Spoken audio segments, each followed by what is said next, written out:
முதலாவது வினாவாக நாம் சிந்திக்க இருப்பது, திரு முருகேசன் அவர்கள் அனைத்து பூசணைகளிலும்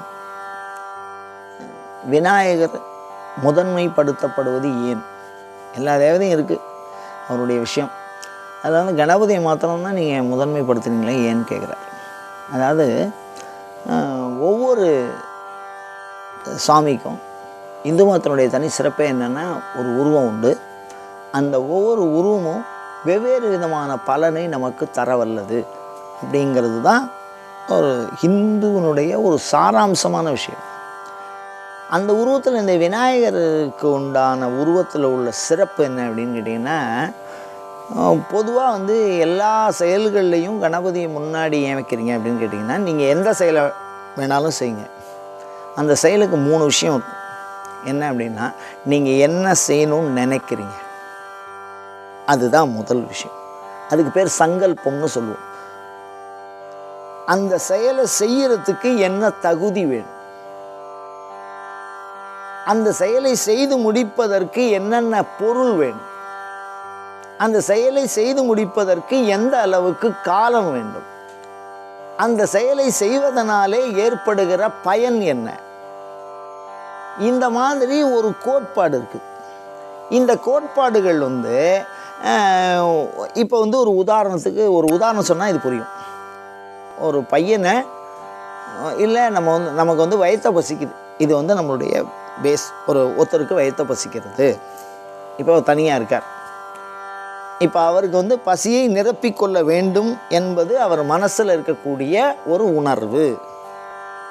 அந்த உணர்வு இப்போ அந்த பசியை போக்கிக்கணும். அவர் என்ன பண்ணணும், முதல்ல பணம் வேணும். அந்த பணத்தை எடுத்துன்னு போய் அதுக்கு தேவையான பொருள்களை அவர் வாங்கணும். அவர் வந்து தோசைன்னா இட்லியோ ஏதோ ஒன்று ஒரு உணவுப் பொருளை அவர் தெரிவு செய்யணும். தெரிவு செஞ்சு அதுக்கு தொட்டுக்கிறதுக்கு என்ன அது வரைக்கும் அவர் முடிவு பண்ணணும். அதுக்கப்புறம் அதுக்கு உண்டான பொருள்களை வாங்கணும், அதுக்கு பணத்தை தேடணும், அதுக்கு எந்தெந்த கடையில் அது கிடைக்கும்னு வரணும். அதுக்கப்புறம் அதை பக்குவப்படுத்தணும். இப்போ மாவாக வாங்கிட்டு வரோம் அப்படின்னா, இப்போ இட்லி குத்தணுமோ இல்லையோ, தோசை குத்தணுமோ இல்லையோ, மிளகாப்பொடியாக வாங்கிட்டு வந்தால் சாம்பார் வைக்கணுமோ இல்லையோ, அந்த மாதிரி அடுத்த விஷயம் அதை செய்யணும். அதுக்கப்புறம் அதை செஞ்சு அந்த இப்போ அவர் இட்லி சாப்பிடணும்னு நினைக்கிறாருன்னு வச்சுங்க. இந்த உதாரணம் புரியலைன்னா கண்டிப்பாக நமக்கு வந்து இந்த நீங்கள் கேட்ட கேள்விக்கு விடை புரியாது. அதனால் என்னடா பிள்ளையாரை பற்றி கேட்டால் இட்லியை பற்றி பேசுகிறார் அப்படின்னு முடிவு பண்ணிடாதீங்க. அப்போ அந்த இட்லியை வந்து எடுத்து வச்சு அதுக்கு உண்டான உளுத்தமாவு, அதை வேக வைக்கிறதுக்கு உண்டான பாண்டம், அது வேக வைப்பதற்கு உண்டான காலம், அதுக்கு உண்டான வந்து ஒரு உதவி, அதாவது அடுப்பு, நெருப்பு, அதை பற்ற வைக்கிற விஷயம், அதை இறக்கி எடுக்கிற போது உண்டான தன்மை, இது எல்லாமே இருக்குது. இப்போ இதெல்லாம் பண்ணி முடிஞ்சால் நமக்கு அது பக்குவமாக சாப்பாட்டுக்கு உதவும். இதை நம்ம பண்ணி முடிக்கிறதுக்கு ஒரு 3/4 மணி நேரம் ஆகும்னு வச்சுங்களேன். இப்போ என்ன பிரச்சனை அப்படின்னா, இதுக்கெல்லாம் ஆப்போசிட் என்னென்ன அப்படின்னு கண்டுபிடிக்கிறா.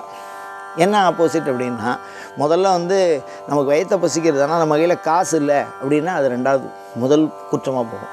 2வது பொருள் இருக்குன்னா, அந்த பொருள் கிடைக்கல, அன்றைக்கி கடையெல்லாம் லீவாக இருக்குது அப்படின்னா அங்கே பிரச்சனை வரும்.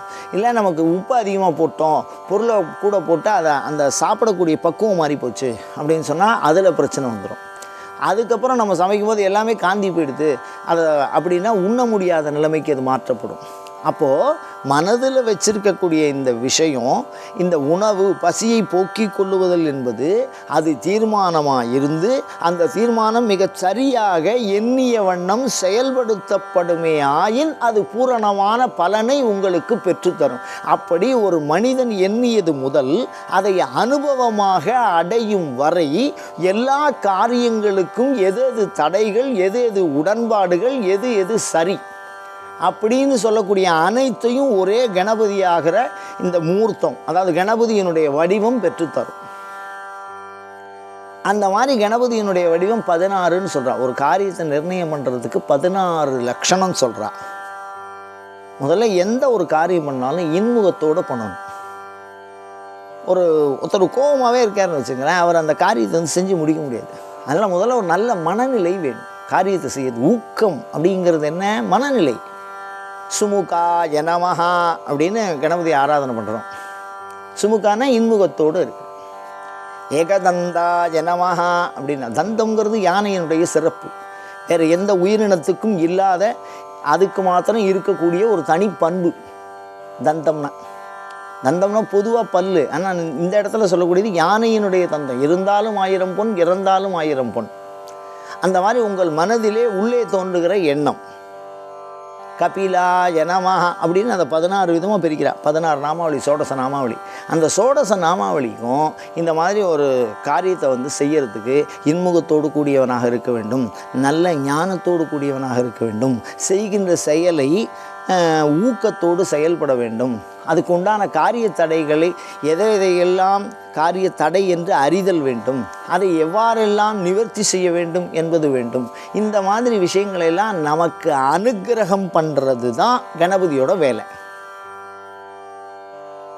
இப்போ ஒரு வீட்டுக்குள்ளே எல்லா செயலையும் செய்யறதுக்கு நம்ம வீட்டுக்குள்ளே போகிறோம். ஒரு வீட்டுக்குள்ளே இப்போ தான் புதுசாக போகிறோம் அப்படின்னு சொன்னால் முதல்ல அது வீட்டுக்குள்ளே போனோடனே லைட்டை தான் போடுவோம். ஏன்னா சுவிட்சை போட்டால் தான் எந்த இடத்துல வெளிச்சம் என்ன ஏதுன்னு தெரியும். அதை மாதிரி கணபதிங்கிறது எடுத்த உடனேயே எல்லா காரியத்தையும் வெற்றியாக செஞ்சு கொடுக்கறதுக்கு உண்டான அனைத்து காரணங்களையும் காரியங்களையும் சரிவர நடத்தி தருகிற ஒரு பேராற்றல்.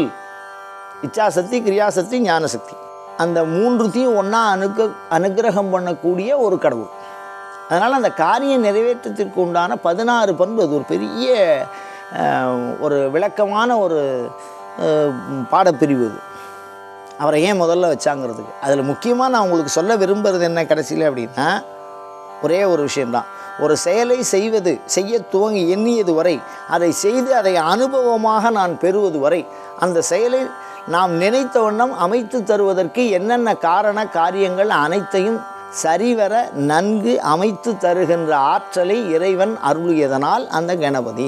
இதை நான் சொல்லலை, வழிபடும் அவர் இடர் கெட. சாமி கும்பிடுற விஷயம் இருக்கோ இல்லையோ, சாமி கும்பிட்டா எல்லாம் நடந்துடும், ஆனால் சாமி கும்பிட முடியாது, அதான் பிரச்சனை.